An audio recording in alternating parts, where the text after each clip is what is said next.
अहिंसा परमो धर्म की परम पूज आचार्य गुरुवर श्री विद्यासागर जी महाराज की परम पूज्य मुनि श्री 108 प्रमाणाचार्य जी महाराज की, परम पूज्य मुनि श्री 108 विराटाचार्य जी महाराज की। नदी अपने उद्गम से निकलती है और अपने दोनों तटबंधों के मध्य नियंत्रित वेग और निर्धारित दिशा की ओर बहती है, तब कहीं जाकर विशाल सागर में समाहित हो पाती है। वहीं अपने कूल किनारों का उल्लंघन करने वाली नदी मरुस्थल में भटककर नष्ट भ्रष्ट हो जाती। सागर में सिमटकर भी नदी मिटती है और मरुस्थल में भटककर भी नदी मिटती है, लेकिन नदी का सागर में सिमट जाना अपने क्षुद्र अस्तित्व को विराट स्वरूप देना है और मरुस्थल में भटक जाना अपने अस्तित्व को ही विनष्ट कर देना। संत कहते हैं, जीवन की धारा को शांति के सागर तक पहुंचाने के लिए कूल किनारों का नियंत्रण आवश्यक है और इसी नियंत्रण का नाम है संयम। संयम का मतलब है अपनी स्वेच्छाचारी प्रवृत्तियों को नियंत्रित कर उन्हें नियंत्रित दिशा में बढ़ाना, निर्धारित दिशा में आगे बढ़ना, अपनी चेतना की धारा को विषयों के मरुथल में नष्ट होने की जगह शांति के सागर तक पहुंचाने का प्रयत्न करना। आज बात संयम की है।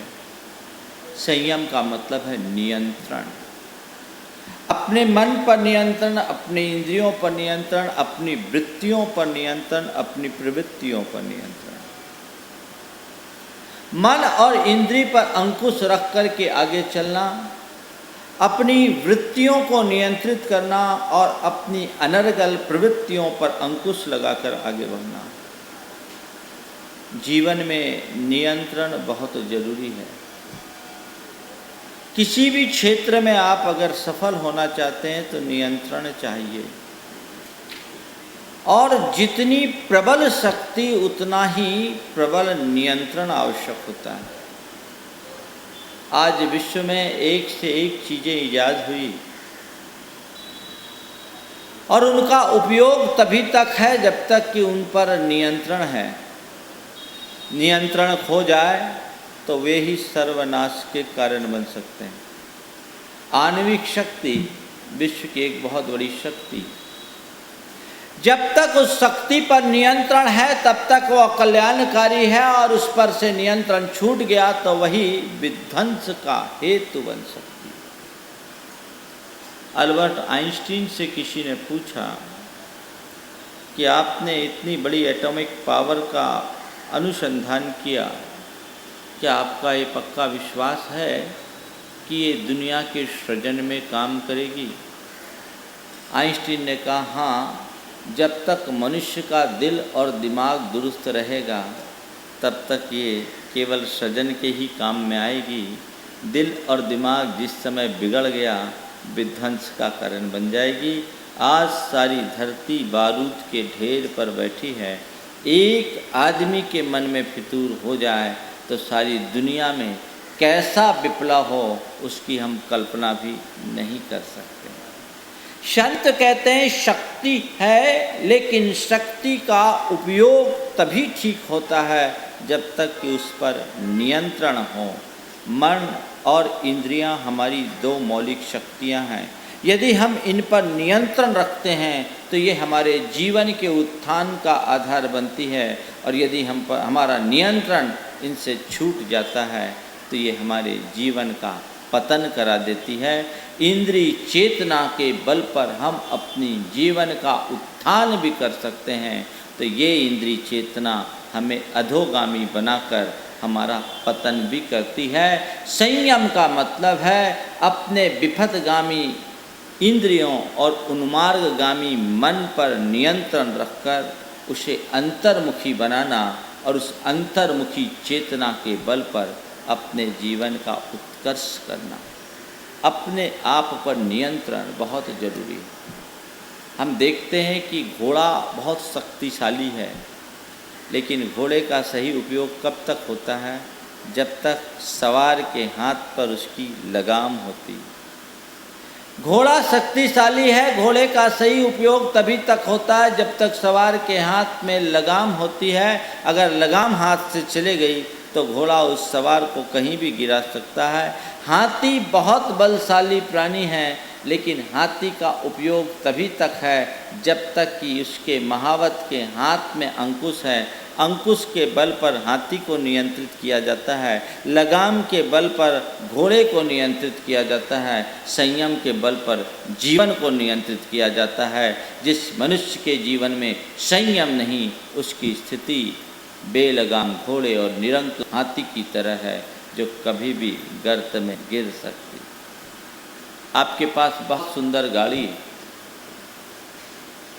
बढ़िया से बढ़िया गाड़ी, आज की जो टॉप मॉडल की गाड़ी वो हो,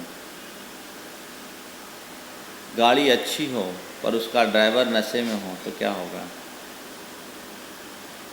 गाड़ी अच्छी हो और ड्राइवर नशे में हो तो क्या होगा महाराज? और क्या होगा? दुर्घटना होगी, एक्सीडेंट होगा, इसके अलावा क्या होगा? गाड़ी अच्छी होने से भी ज़्यादा जरूरी ड्राइवर का होश में रहना है।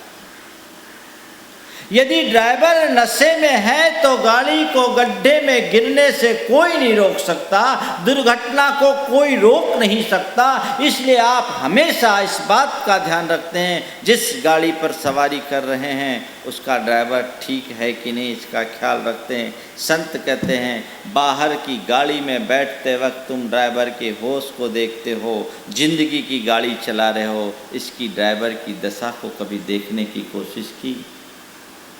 तुम्हारे भीतर का ड्राइवर होश में है कि नहीं? इसी होश की उपलब्धि का नाम संयम है। संयम का मतलब अपने आप के प्रति जागरूकता, और जिस मनुष्य का, जिस प्राणी का अपने आप के प्रति जागरूकता होती है वही मनुष्य अपने आप पर नियंत्रण करने में सक्षम होता है, और यही नियंत्रण उसके जीवन को संतुलित बनाता है, जिसके बल पर वह शांत और प्रसन्नता का जीवन जीने में समर्थ हो सकता है। अपने दुखों को दूर करने के लिए, अपने मन की अशांति को दूर करने के लिए, अपने चित्त के उद्वेग को शांत करने के लिए संयम बहुत जरूरी है। संयम की आराधना जीवन की श्रेष्ठतम आराधना मानी जाती है, और ये कहा जाता है कि मनुष्य जब तक अपनी वृत्ति और प्रवृत्तियों को नियंत्रित नहीं करता, मनुष्य जब तक अपने आप पर नियंत्रण करने की क्षमता नहीं रखता, तब तक वह अपने जीवन का कल्याण नहीं कर सकता। इसलिए हर साधना पद्धति में संयम की प्रधानता दी गई, और ये कहा गया, असंयतात्मनः योगः दुष्प्रापः इति मे वचः। जो प्राणी संयम से शून्य है उसका कभी कल्याण नहीं हो सकता।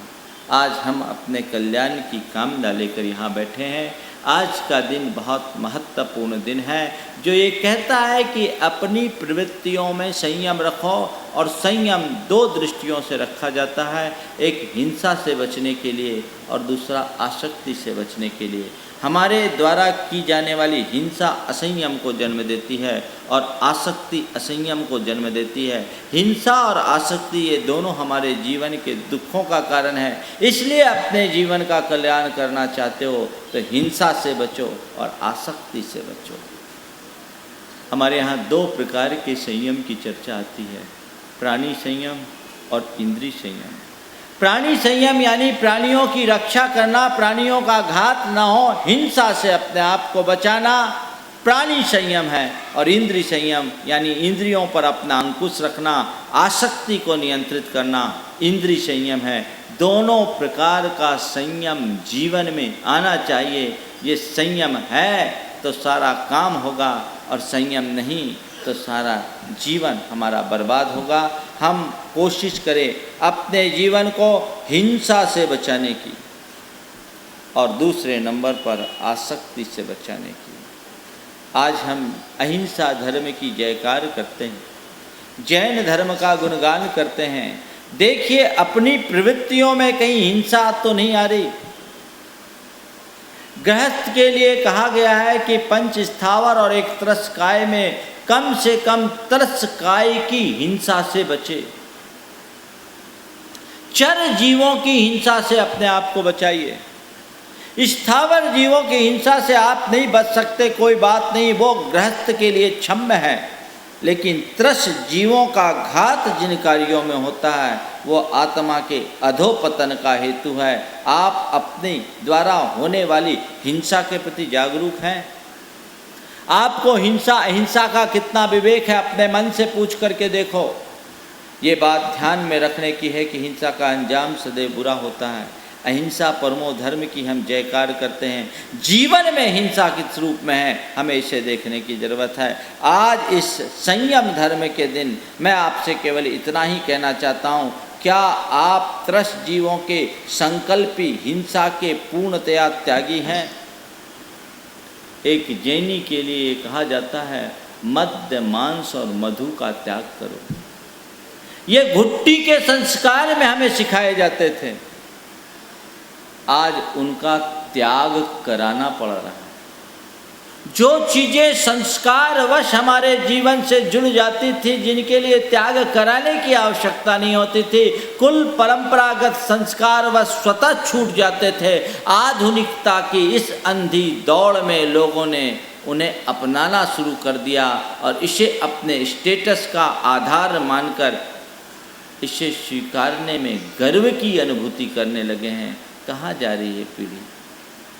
कहाँ हम धर्म की इतनी सूक्ष्म मीमांसा करते हैं और अपने आचार में ऐसी विकृति। जिस मनुष्य के जीवन से संकल्पी हिंसा नहीं छूटती वो कभी अपना कल्याण नहीं कर सकता।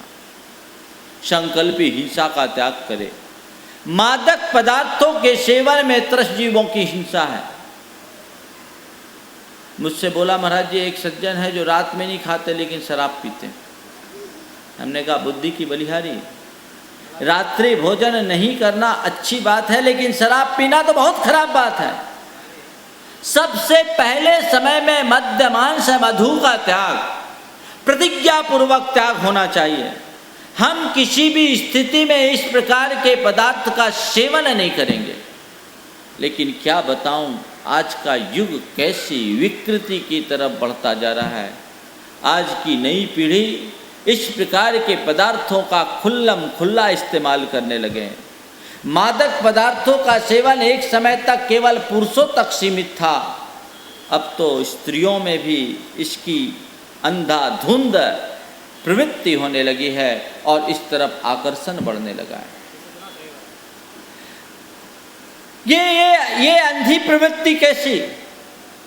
आज के बाहर पढ़ने वाले लड़के और लड़कियों में लड़कियां भी लगभग 70% लड़कियां नशा करने लगी।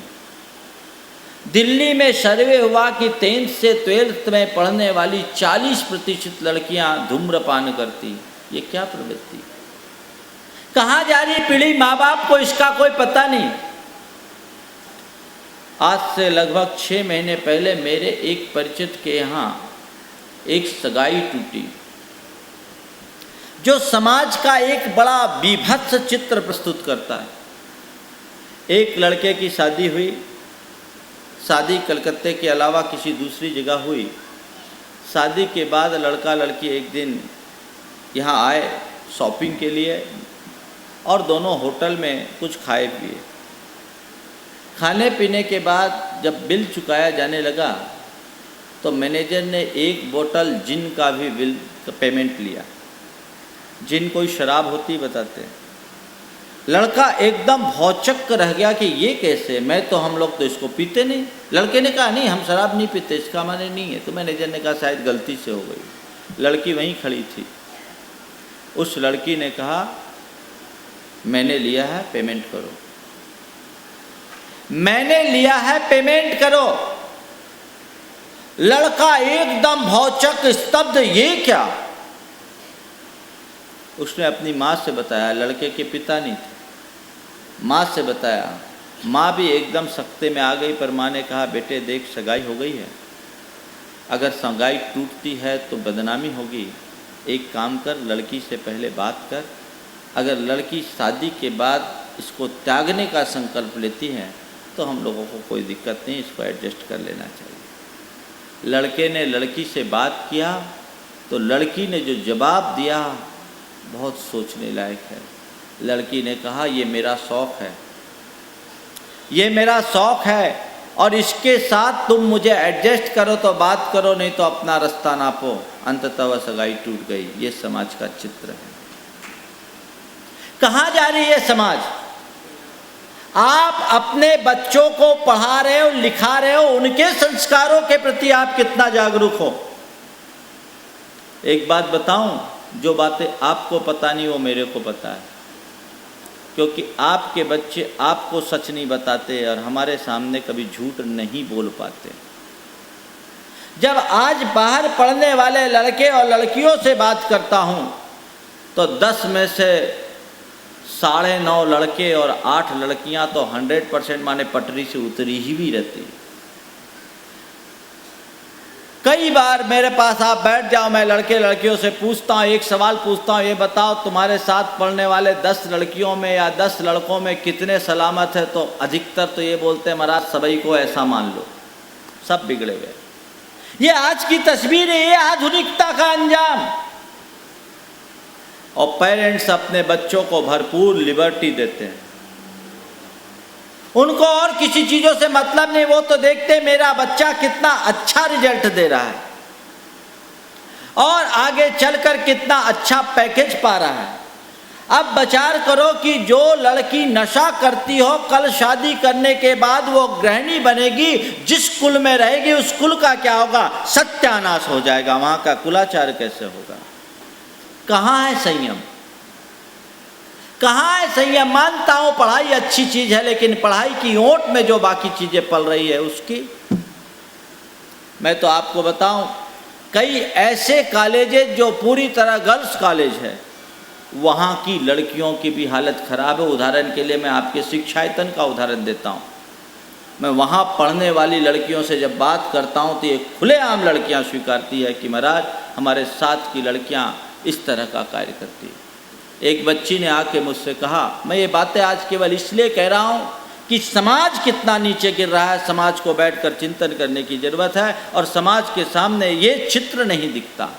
एक लड़की जो बहुत संस्कारित परिवार की लड़की थी, यहाँ अभी पढ़ने के लिए बाहर से आई, मेरे से एक दिन उसने अपनी बात कही कि महाराज मेरे साथ की सारी सहेलियाँ सबके बॉयफ्रेंड हैं, मेरा कोई फ्रेंड नहीं, तो मुझे बैकवर्ड मानती।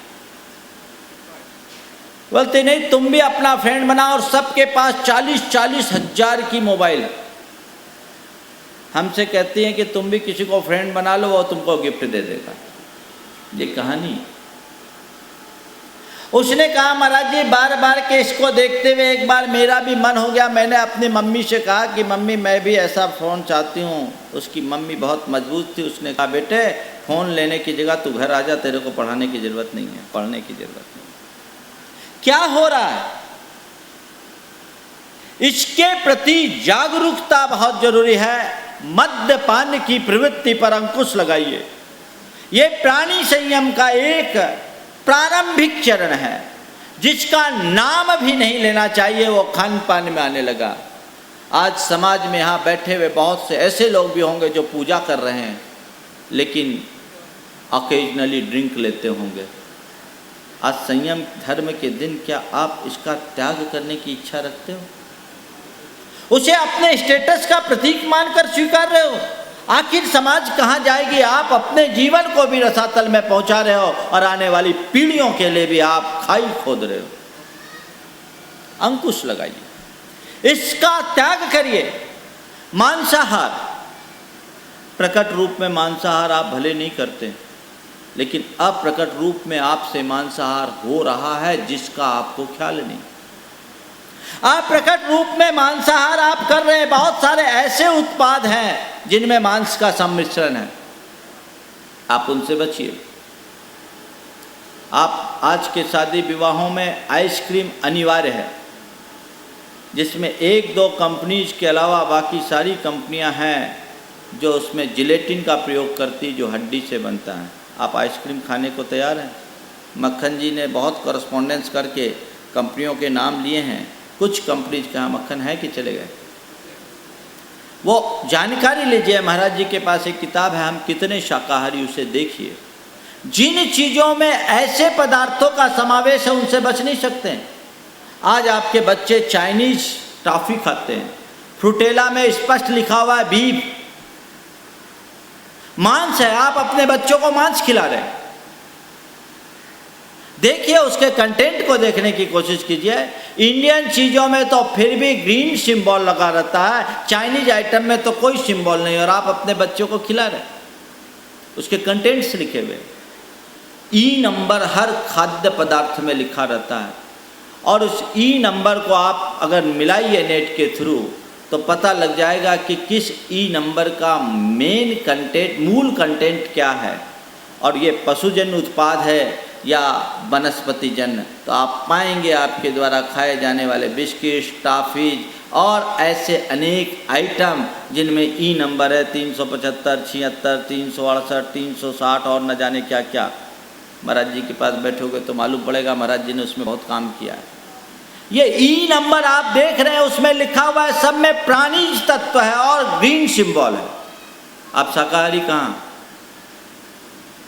आप अहिंसा धर्म के अनुपालक बनना चाहते हो, शुद्ध शाकाहारी बनना चाहते हो, तो क्या इसके बिना नहीं रह सकते? अरे महाराज, फिर खाने को बचा ही क्या है? तो खाने को पैदा हुए हो कि धर्म करना भी चाहते हो? यदि धर्म करना चाहते हो तो इनसे बचें। इसके साथ जो लोग नॉन वेजिटेरियन होटल में भोजन करते हैं वो शाकाहारी हो ही नहीं सकते। अनदेखा सच पुस्तक आप लोगों ने पढ़ी होगी। एक व्यक्ति, क्या नाम, सोनी था, जैन, जो किसी ऐसे रेस्टोरेंट में काम किया मैनेजर के रूप में जहाँ वेज नॉन वेज दोनों बनते थे, और बाद में उसने उसके पश्चाताप के लिए अपने परिस्थितिवश ऐसा किया और 1 साल बाद उसने नौकरी छोड़ी और ये बताया कि जितने भी वेज नॉन वेज वाले होटल है, चाहे 5 स्टार हो चाहे 7 स्टार, उनके आप रसोई घर में चले जाइए तो खाना खा ही नहीं सकते, क्योंकि उनके सारे सब एक ही जगह होते हैं। उनने बताया एक तंदूर सेक्शन होता है, एक इंडियन सेक्शन होता है, एक चाइनीज़ सेक्शन होता है। उनके बर्तन सब एक से होते हैं। जिन सलाखों से तंदूरी रोटी निकालते हैं उन्हीं से चिकन भी निकालते हैं। जिन चाकुओं से सब्जी काटते हैं उन्हीं चाकुओं से मांस भी काटते हैं। जिस टेबल पर वो अपनी साग सब्जी बनाते हैं उसी टेबल पर मांस के टुकड़े करते हैं। जिन चम्मच से वे चिप्स को तलते हैं उन्हीं चम्मचों से मछली, उन्हीं बर्तनों में मछली भी तलते हैं। आप उसको पढ़िए, रोंगटे खड़े हो जाएंगे। लेकिन आपको कोई परहेज नहीं। किसी भी तरीके से अगर आप मांसाहारी होटल में खाते हैं तो आप शाकाहारी रह ही नहीं सकते, वो उसका दावा है। मेरे पास वो लेख है, आप पढ़ सकते हैं, विचार कीजिए। लेकिन क्या विचार करें, अब तो जैनियों में और ख़ासकर तथाकथित बड़े लोगों में एक प्रवृत्ति ऐसी बन गई कि अपने बच्चों के शादी विवाह का संबंध ऐसी 5 स्टार होटलों में करना चाहते हैं, बड़े बड़े रिसोर्ट्स में करना चाहते हैं, और वहाँ इस तरह के कृत्य होते हैं। कहाँ जा रही है समाज? विचार करो। और अब तो कई जगह जैनियों के शादी समारोह में शराब के कैरेट्स भी खुलने लगे, अलग से शराब का काउंटर भी लगने लगा। लोग कहते हैं महाराज एक कोडवध रहता है, व्यवस्था ऊपर है। क्या कर रहे आप? कहाँ जा रही है समाज? आप विचार कीजिए। जैन धर्म की प्रभावना करने में आप आगे बढ़ रहे हैं कि अप्रभावना में? क्या ज़रूरत है ऐसी जगह शादी विवाह करने की? हालांकि लोग ये भी बोलते हैं कि महाराज मंडप की शादी में जो रस रहता होटल की शादी में नहीं रहता, सब अपने अपने कमरे में दुबके रहते हैं, 2-4 मिनट को बाहर आ गए तो आ गए, लेकिन एक मंडप में शादी करने में जो आनंद आता है वो आता है। लेकिन करोड़ों रुपया आप होटल के किराए में फूंक देते हैं, अगर बेटा बेटी को देते तो काम में आता। और ज़्यादा अगर मैं तो आपसे कहता हूँ आपको पैसा ही खर्च करना है और दिखावा ही करना है तो रचनात्मक दिशा में करो। अपने बेटे बेटी की शादी में जन कल्याण का कोई ऐसा कार्य कर दो जिसको सारे देश का मीडिया कवर करे और सारे देश में आपका नाम हो जाए। फालतू पैसा बहाने से क्या मतलब? ऐसा काम करने से क्या मतलब जिसमें धर्म की हानि हो, धन की हानि हो, संस्कार की हानि हो? ऐसा आप क्यों करते हैं? आप लोग ऐसी परंपरा क्यों नहीं बना देते कि नहीं हम ऐसा नहीं करके कुछ दूसरे तरीके से करेंगे? आज आप बड़ी बड़ी जगहों में जाकर शादी करते हैं, उन जगहों में शादी करने की जगह आप एक ऐसी नई परंपरा की शुरुआत करें कि किसी तीर्थ स्थल पर आप शादी करें और उस शादी के समारोह में मिल कर के एक दिन सब शांति विधान करें, सब लोगों को खिलाए पिलाए, अच्छा रिसेप्शन दे और उस तीर्थ में अपने बेटों के या बेटी के शादी के नाम पर अच्छा कोई स्थायी निर्माण करा दें जो जिग दिगंत तक याद रह सके। लोगों को क्या नहीं दिखेगा? महाराज लोग कहेंगे इसके पास खर्चा नहीं करना था, इसलिए क्या? खर्चा तो कर दो आप। एक आध व्यक्ति ऐसी पहल करके देखे दूसरे लोग उसका अनुकरण करते हैं कि नहीं करते, और पुण्योपार्जन भी होगा साथ में। लेकिन सब उल्टी रौ में बह रहे हैं बंधुओं। मैं तो कहना चाहता हूँ आप अगर अपने आप को शाकाहारी बनाए रखना चाहते हैं तो ऐसे होटलों में खाने पीने की व्यवस्था को आप बंद करें, और यदि कोई ऐसा शादी विवाह करता बहिष्कार करें, हम तुम्हारे शादी में नहीं शामिल होंगे। इतनी हिम्मत है आप लोगों में? महाराज कहाँ से करे, कराने वाले तो सब आगे बैठे। सोचो तुम्हारी धर्मनिष्ठा कहाँ है? क्या है तुम्हारे धर्म की निष्ठा? क्या है तुम्हारे संस्कार? विचार करने की जरूरत। तुम्हारी संवेदना कहाँ? आधुनिकता के नाम पर मौलिकता को खोने वाला मनुष्य कभी अपना कल्याण नहीं कर सकता। हम अपने धर्म, परंपरा और संस्कृति की रक्षा करना चाहते हैं तो हमें कुछ अच्छे आदर्श उपस्थित करना पड़ेगा, और समाज तो हमेशा अग्रिम पंक्ति वाले लोगों का अनुकरण करती है। आप जैसा करेंगे वैसा पीछे के लोग करेंगे। मैं तो कहता हूँ तुम्हारी ये नैतिक जिम्मेदारी है कि जब तुम समाज के मुखियों में गिने जाते हो तो ऐसा आदर्श प्रस्तुत करे जिसको दूसरे भी गर्व से अनुकरण कर सके और तुम्हारा गौरव बढ़ सके। एक क्रांति की जरूरत होगी।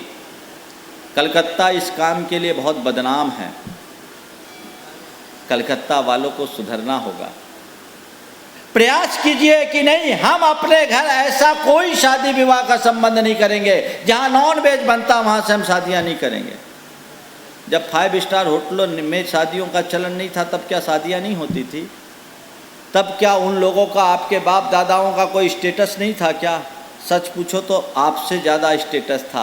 आपका स्टेटस तो उथला स्टेटस है, उनका स्टेटस पक्का स्टेटस होता था। पुराने लोगों की हालत ये रहती थी कि अगर कमज़ोर हो जाए तो घर का बर्तन बेच करके भी अपने आप को खड़ा कर लेते थे। तुम्हारे यहाँ तो आज बर्तन भी बेचने लायक नहीं है। किस स्टेटस की बात करते हो? ऊपर से मजबूत हो, अंदर से खोखले हो। तुम लोग सब ऊपर से मजबूत दिखते हो, अंदर से खोखले हो, क्योंकि तुम्हारी जड़ कमज़ोर है। उनकी जड़ मजबूत थी, उनकी जो प्रतिष्ठा थी, उनकी जो गौरव, उनका जो गौरव था, आज तुम्हारा वो गौरव नहीं है। तभी एक देखने में आता था कि समाज के एक मुखिया ने जो कह दिया सब उसके पीछे लगते थे, क्योंकि उनके व्यक्तित्व में दम था। और आज तथाकथित बड़े लोग कह भी दे तो कोई उसका साथ देना नहीं चाहता, क्योंकि तुम्हारा व्यक्तित्व उथला हो गया, तुम्हारी धर्मनिष्ठा कमजोर हो गई। उस धर्मनिष्ठा को जागरूक करने का प्रयास करो और तय करो कि नहीं हम ऐसा शादी विवाह का संबंध नहीं करेंगे, खुद भी ऐसा नहीं करेंगे, और यदि कोई करता है तो हमारा कितना भी अजीज क्यों ना हो हम उसके कार्यक्रम में शामिल नहीं होंगे। है आप में इतनी हिम्मत? महाराज क्या हिम्मत की बात करते, आप तो चौमासा के बाद चले जाओगे, हमको तो हमेशा उनके साथ रहना, हमेशा की बुराई हो जाएगी। सामने वाले के मन में तुम्हारे प्रति बुराई हो जाए तुम्हें उसकी चिंता है, तुम्हारी ज़िंदगी में बुराई आ रही है तुमको उसकी कोई चिंता नहीं। विचार की बात है, तुम कितने समझदार। तुम्हारा जीवन गर्त में जा रहा है, तुम्हारी परंपराएं नष्ट भ्रष्ट हो रही है, तुमको उसकी कोई चिंता? कहां जा रहे हो? आज विचार कीजिए, इस पर मंथन कीजिए।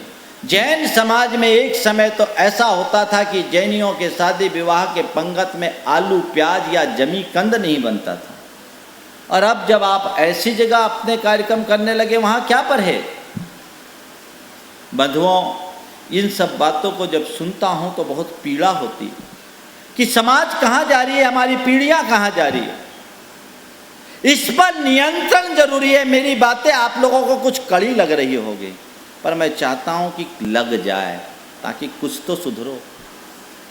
पर आप लोग भी एकदम बुलेट प्रूफ जैसे बन करके तो नहीं बैठे हो। चिकने घड़े मत बनो, सोचो इस पर कि महाराज जो कह रहे वो सही है कि नहीं। और इसके बाद भी, सुनने के बाद भी तुम लोग अगर इसे अनसुना करते हो तो इसका मतलब तुम्हारे मन में धर्म की सच्ची निष्ठा जगी नहीं। अभी तुम्हारा कल्याण बहुत दूर है। और फिर ये जो कुछ है ये सब केवल ऊपरी दिखावा है। तुम्हें आत्मा से अनुराग नहीं, तुम्हें धर्म से अनुराग नहीं, तुम्हारा कल्याण कैसे होगा? कैसे कल्याण होगा? सोचो। हम धर्म के मूल्य पर किसी भी चीज को स्वीकार नहीं सकते हैं, क्योंकि धर्म मेरे जीवन का मूल तत्व है। अहिंसा धर्म का हमको पालन करना, उसे तो हम कैसे भी पालन करेंगे, चाहे हमको उसके लिए कितनी भी कीमत क्यों न चुकानी पड़े। आज आप हैं, कहने को मद्य मांस मधु का त्याग है, लेकिन जिन चीज़ों में इनका प्रत्यक्ष अप्रत्यक्ष रूप से समावेश हो रहा है, आप खा रहे हैं। क्या बोलकर? ये सब तो चलता है। आपसे अच्छा तो वो चांडाल था जिसने केवल चतुर्दशी की हिंसा का त्याग किया, केवल चतुर्दशी की हिंसा का त्याग किया। लेकिन जब उसको राजकुमार को सूली पर चढ़ाने की बात आई, उसने साफ इनकार कर दिया। खुद सूली पर चढ़ने को तैयार हो गया, लेकिन अपनी प्रतिज्ञा को खंडित नहीं होने दिया।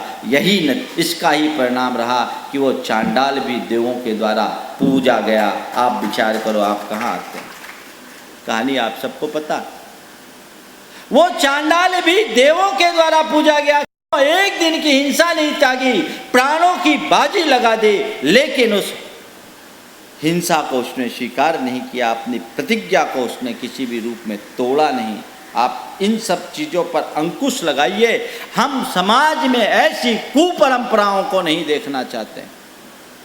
कोई व्यक्ति व्यक्तिगत रूप से कोई खान पान में गड़बड़ी करे तो वो उसकी एक व्यक्तिगत कमजोरी मानी जा सकती है, वो उसके हृदय परिवर्तन से दूर की जा सकती है। लेकिन यही चीज़ें जब सार्वजनिक रूप से होने लगती है तो ये एक कुपरंपरा बन जाती है।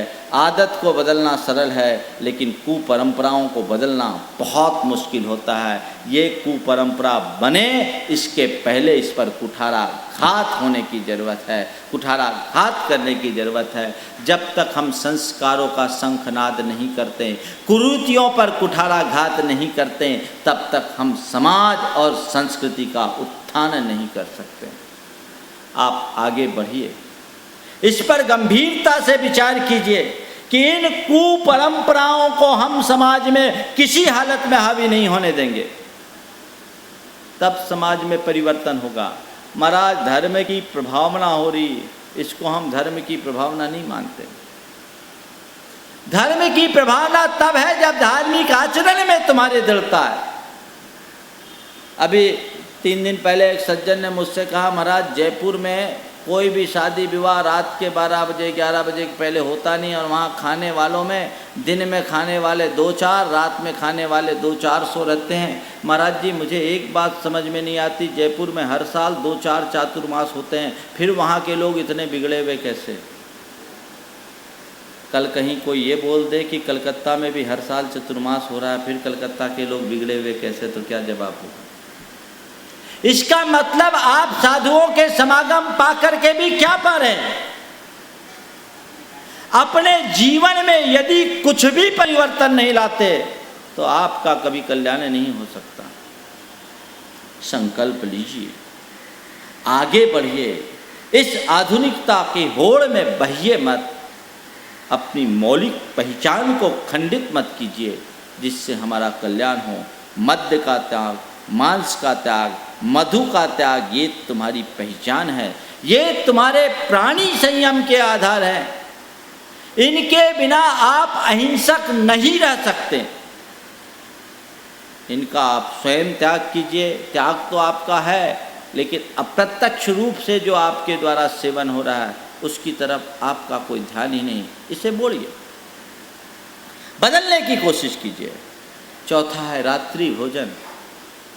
रात्रि भोजन स्पष्टतया जीव हिंसा का कारण है।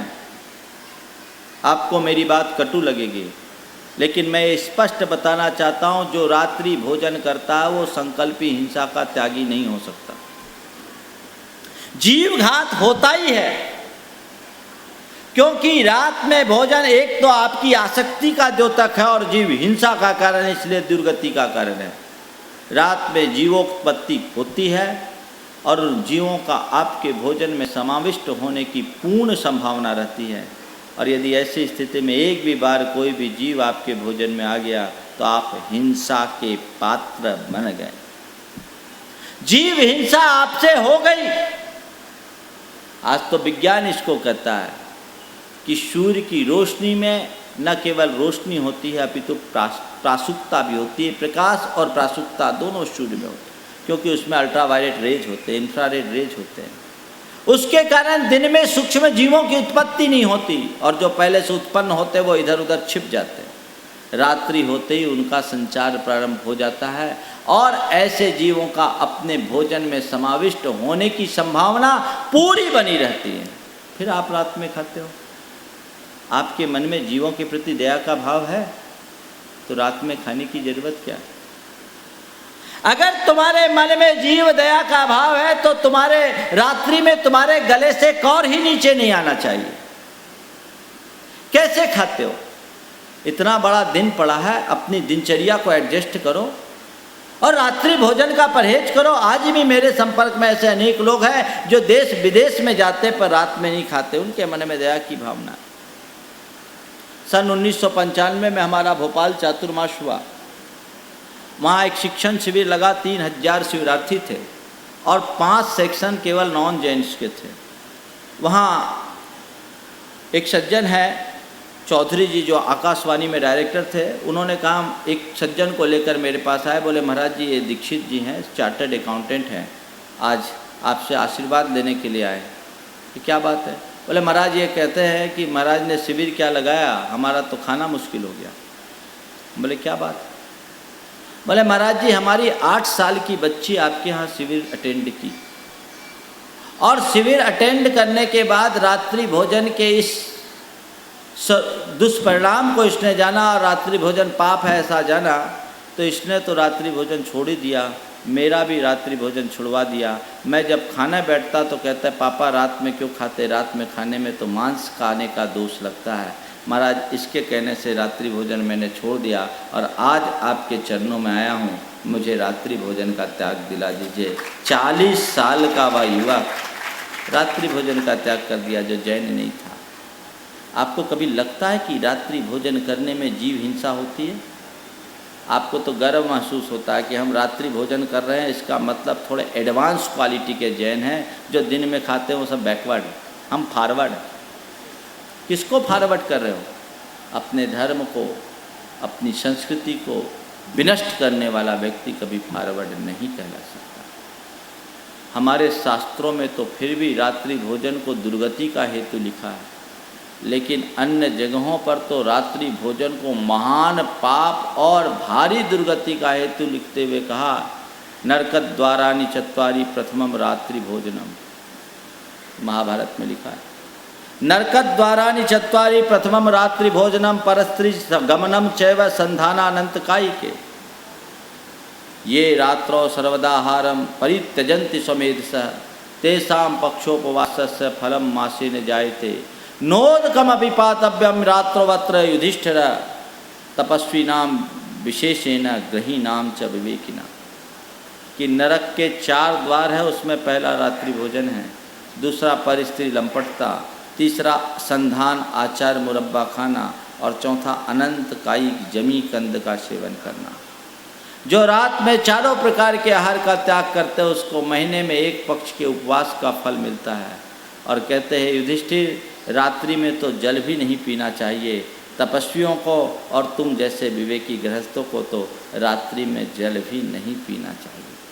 आपके मन में रात्रि भोजन के प्रति कोई ग्लानि है?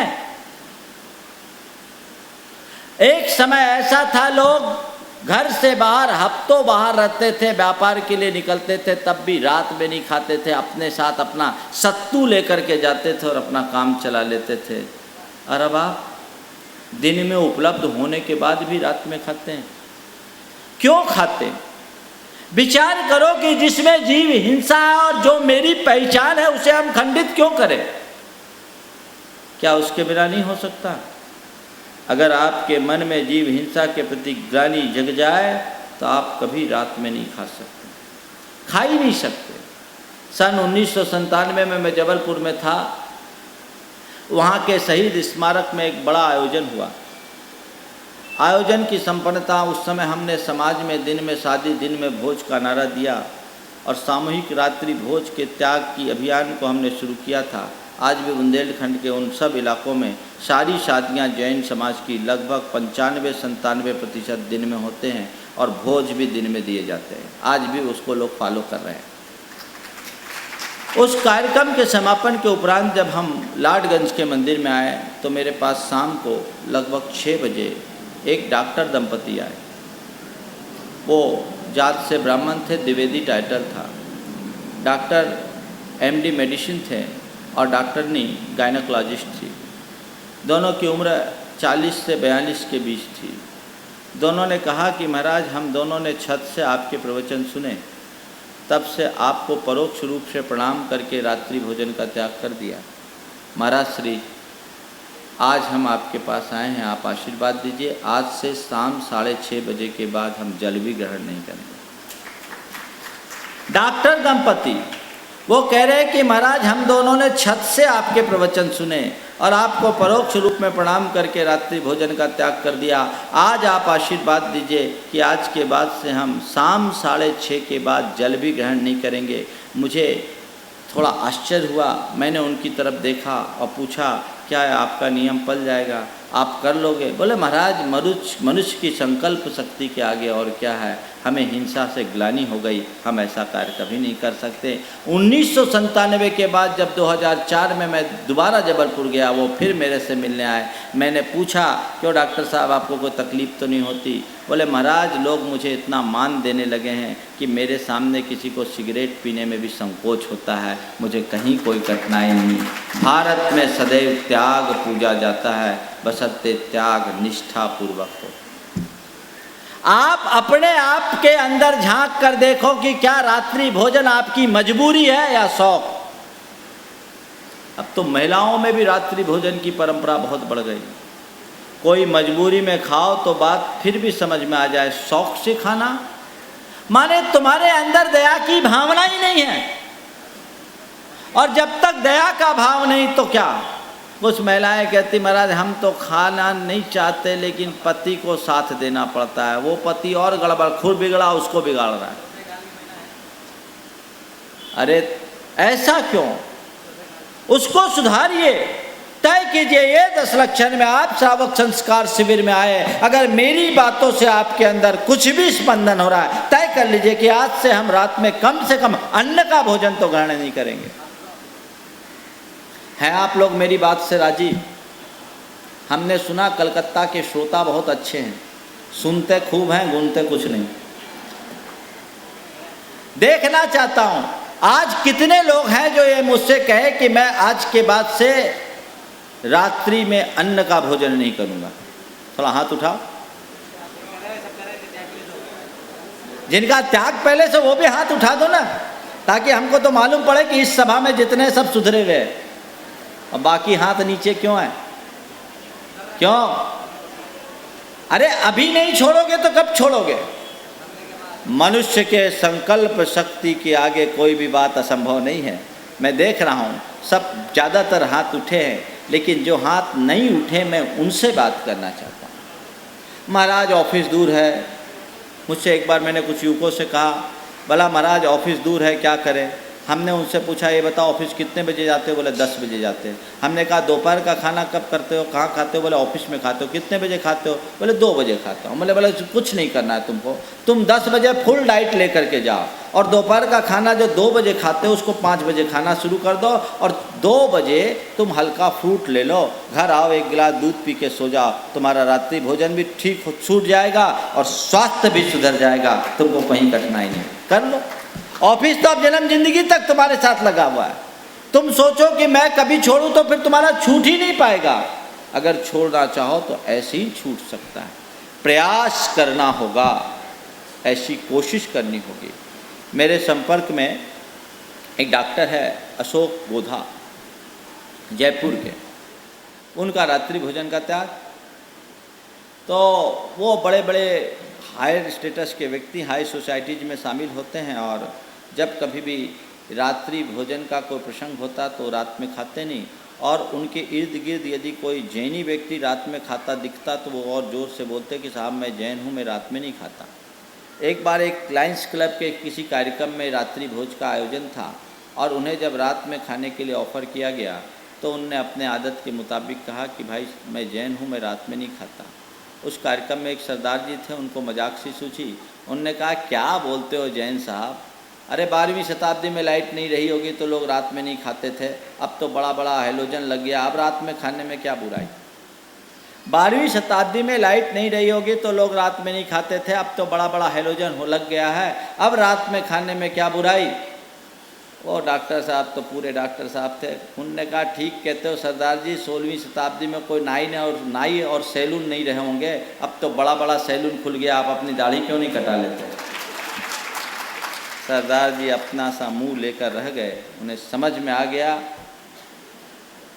कि किसी की धार्मिक आस्था पर आक्षेप करने का अंजाम क्या होता है। बात संयम की है। मुझे बातें तो बहुत गहरी कहनी चाहिए थी, लेकिन क्या करूं, नीचे की ही नींव मजबूत ना हो तो ऊपर कैसे काम होगा। ये शुरुआत, ये दुर्भाग्य है जिसे हमें रत्नत्रय की बात करनी चाहिए, हमें मकार त्रय की बात करनी पड़ रही है, रात्रि भोजन की त्याग की बात करनी पड़ रही है। कितनी विचारणीय बात है। कैसे आप अपनी परंपरा को आगे लेकर के बढ़ सकेंगे, विचार कीजिए। इस पर जब तक दृढ़ता से आप विचार नहीं करेंगे तब तक जीवन का कल्याण नहीं होगा।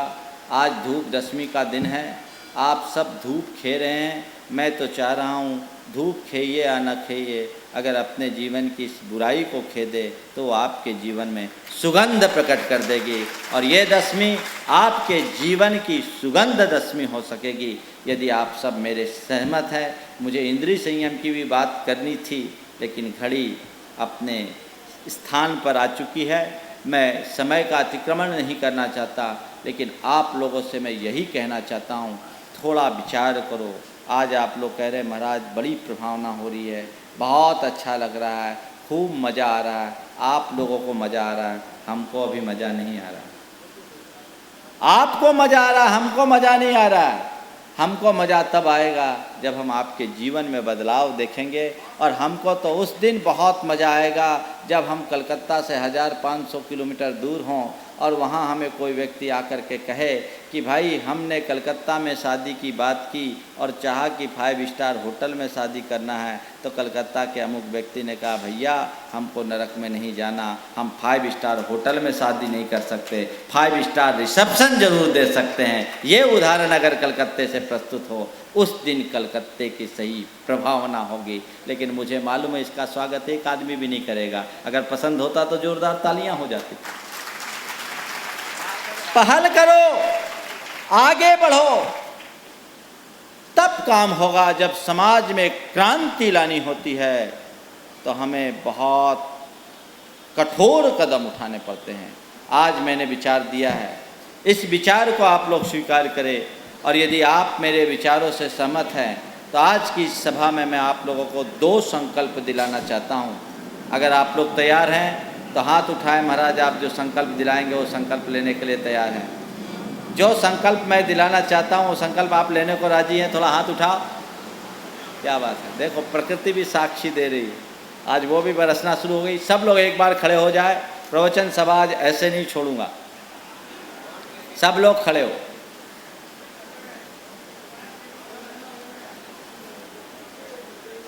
हाँ, अभी जलांजलि की बात नहीं, ऐसे ही ठीक। हाथ जोड़िए। आपको 2 संकल्प लेना है। पहला संकल्प, मद्य मांस और मधु का त्याग करें। किन्हीं को गुटखा मसाला आदि खाने की आदत है, वो उसे भी छोड़े। और किन्हीं की कोई व्यक्तिगत मजबूरी होगी, संकल्प यहाँ ले लेंगे, समाधान हम हमसे कमरे में ले लेंगे। मद्य मांस मधु का त्याग करें। और दूसरा संकल्प, जैन समाज के कहीं भी अगर सामूहिक रात्रि भोज हो तो उसमें हम शामिल नहीं हों। अगर ये 2 संकल्प आप ले लें तो बहुत काम हो सकता है। जैनी अगर रात में भोजन देता सामूहिक रूप से, हम वहाँ भोजन नहीं करेंगे। इतना तो आप कर सकते हैं। व्यक्तिगत रूप से तुम घर में खा लो, मैं तुम्हें उसके लिए अभी रोकता नहीं हूँ। लेकिन जहाँ सामूहिक रूप से किसी जैनी के यहाँ रात्रि भोजन दिया जाता है तो हम वहाँ शामिल नहीं होंगे। जिस जैनी के शादी विवाह के कार्यक्रम में हमें मालूम पड़ जाए कि शराब की बोतलें खुली है, वहाँ से हम उल्टे पांव आ जाएंगे। तुम्हारे अंदर इतना साहस है? हाथ तो उठाओ। बस मालूम पड़ते ही वापस आएंगे। संकल्प लीजिए कि महाराज आज से, बोलिए हाथ जोड़िए सब, हे महाराज जी, हम देव शास्त्र गुरु की साक्षी पूर्वक ये संकल्प लेते हैं, अपने जीवन में मद्य मांस मधु का कभी भी प्रयोग नहीं करेंगे, सेवन नहीं करेंगे। और जैन समाज के द्वारा आयोजित सामूहिक रात्रि भोज में शामिल नहीं होंगे। ठीक है? 9 बार नमोकार मंत्र पढ़ करके ये प्रतिज्ञा लीजिए। आपके यहाँ एक नई शुरुआत होगी, जिससे संस्कारों का शंखनाद होगा और कुरीतियों का कुठाराघात होगा। बंधुओं, अभी तक तो एनेस्थीसिया चल रहा था, आज से हमने ऑपरेशन शुरू किया है। कल से थोड़ा ध्यान से आना, समझ गए? 9 बार नमोकार मंत्र पढ़ करके प्रतिज्ञा कीजिए। हाँ, बहुत इजी हो जाएगा। हम पिछली बार चौरंगी में हमने मशक्कत की थी, 30 आदमी में 3 आदमी नहीं चाह रहे थे, सो नियम नहीं लागू हो पाया और हम बिहार हो गया संयोग से। इस बार तो सुधार के जाऊंगा। हाँ, कलकत्ता इसमें आगे आए। भागचंद जी, आप जैसे लोगों से समाज यही अपेक्षा रखती है कि हम आदर्शों की उपस्थापना करें, अपवाद में नहीं। अपवाद में तो सब जाल रहे हैं। आपके अपने ऊपर इतना नियंत्रण होना चाहिए और आपका अपने बच्चों पर इतना नियंत्रण होना चाहिए। हम अपने यहाँ का संबंध दिन में करेंगे, हम अपने यहाँ दिन में भोजन देंगे, रात में नहीं देंगे। देखो कितना अच्छा संदेश जाता है। महाराज जी, लोग कलकत्ता वाले सब यहाँ हैं। हाँ, और ये कलकत्ता की प्रैक्टिकल अपनी सच्चाई बता रहा हूँ कि हम तो वही बोल रहे खाएंगे नहीं। खाते नहीं, हाँ, खाते नहीं, वही खाते नहीं। नैतिक जिम्मेदारी है। समाज आप जैसे लोगों से अपेक्षाएं रखती है, इसलिए आप लोगों को आगे आना पड़ेगा। चलिए, आज नहीं, सबको जोड़ने की जिम्मेदारी लीजिए और इस संकल्प को आगे शीघ्रातिशीघ्र पारित करने का प्रयास कीजिए, ताकि एक बहस का मुद्दा आज शुरू हुआ है और उसका परिणाम सामने आएगा। यहीं पर मैं विराम ले रहा हूँ। बोलिए परम पूज्य आचार्य गुरुवर श्री विद्यासागर जी महाराज जी की।